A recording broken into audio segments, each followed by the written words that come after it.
Civil rights groups asked the state of Mississippi to take another look at voter registration laws in the state to make sure that everyone has access to the ballot box.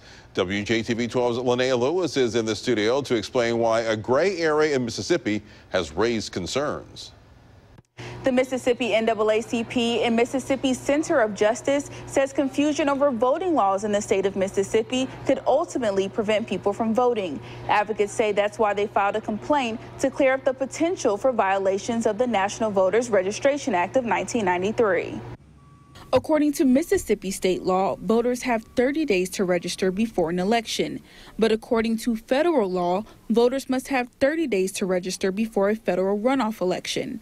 The difference in these two sets of laws is where the problem comes in. And the Voting Rights Act says that's not okay, that as long as it's 30 days before the polls are open, then you can still register. Lawyers say federal law always takes precedence over state law, a point the Mississippi Attorney General's office acknowledges in this statement. Consistent with the National Voter Registration Act of 1993, the deadline to register to vote will be 30 days prior to the date of any Mississippi election for federal office, including 30 days prior to a runoff election.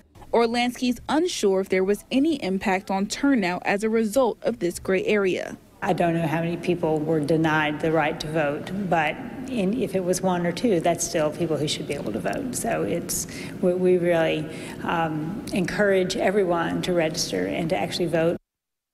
The Attorney General's office stopped short of saying the state was not in compliance with federal voting laws, but then the statement goes on to say the issue has been addressed. Linnea Lewis, WJTV 12.